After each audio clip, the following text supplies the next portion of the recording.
Eu não entrei nesse jogo do Tracto para ficar uma startup de Maceió ou uma startup brasileira. Eu realmente criei o Tracto para ser uma ferramenta global.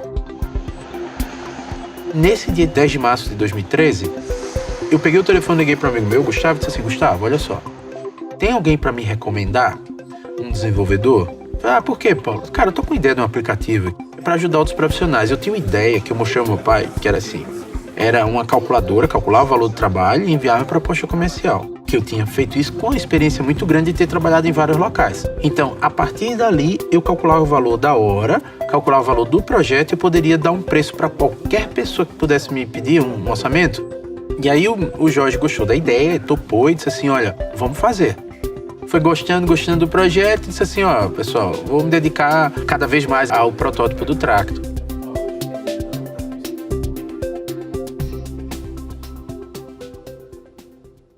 Como eu já tinha trabalhado fora e já tinha passado muito tempo fora, eu decidi que ia, desde o começo, atacar vários mercados. Então, a primeira versão do Tracto eu lancei em português, inglês e espanhol. Quando você quer vender globalmente, o primeiro desafio é escolher mercados onde seu produto ele tenha uma penetração legal. Eu podia fazer as pessoas fazerem o download do aplicativo, usarem o aplicativo fora, mas não existia nenhum meio de pagamento no Brasil que me permitisse aceitar cartões de crédito internacional.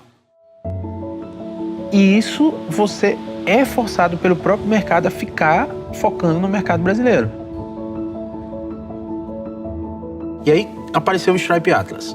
Eu acho que ele foi lançado às 9 da manhã. Eu juro, acho que no máximo 9h20, 9h30 eu já tinha registrado. E aí foi aceito. E foi incrível porque, como aqui é tudo common law, então todos os documentos foram mandados por e-mail, eu assinei, voltou, o banco fez um background check rápido ali, liberou a conta. Em 20 e poucos dias, eu acho que foi 23 ou foi 24 dias, a gente estava com a conta aberta, acesso ao Stripe e podendo aceitar carta vender no mundo inteiro. Eu lembro que foi uma festa no escritório quando a gente conseguiu isso, porque a gente viu que, poxa, foi muito fácil fazer aquele negócio. Eu falei, cara, agora a gente vai. O primeiro cliente internacional da gente, depois que a gente fechou com o Stripe, ele veio tipo 2 dias depois, que foi uma surpresa que a gente teve. Eu conversando com os investidores, eles começaram a ver que a gente poderia vender no mundo inteiro. Se não fosse o Stripe Atlas, eu não teria como vender fora do Brasil. Seria impossível para mim. Porque existem outros métodos de pagamento, mas vender não é só aceitar um cartão. Muita gente confunde isso. Eu preciso aceitar pagamentos de outro país. Mas, na verdade, aceitar pagamento é um pedaço da história. Depois você tem a gestão desses pagamentos. O diferencial de utilização da tecnologia do Stripe é que vai além de aceitar pagamento. E a gente está falando sobre uma API, documentação completa, para você poder fazer a gestão de um modelo de negócio baseado em assinatura. A gente viu que é possível escalar o negócio utilizando a tecnologia do Stripe. Eu tenho um mapa global para entender onde estão os meus clientes hoje.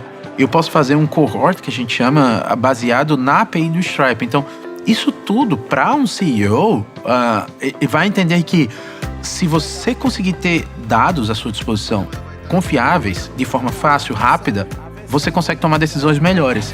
Aí, beleza, Lucas?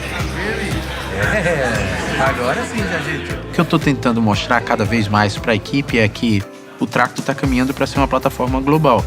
Então, a gente foi desenhada para isso, esse é o plano, a gente vai chegar lá. Porque aonde eu vejo o Tracto chegando, daqui a 5 anos, é se tornando uma plataforma número 1 no mundo inteiro.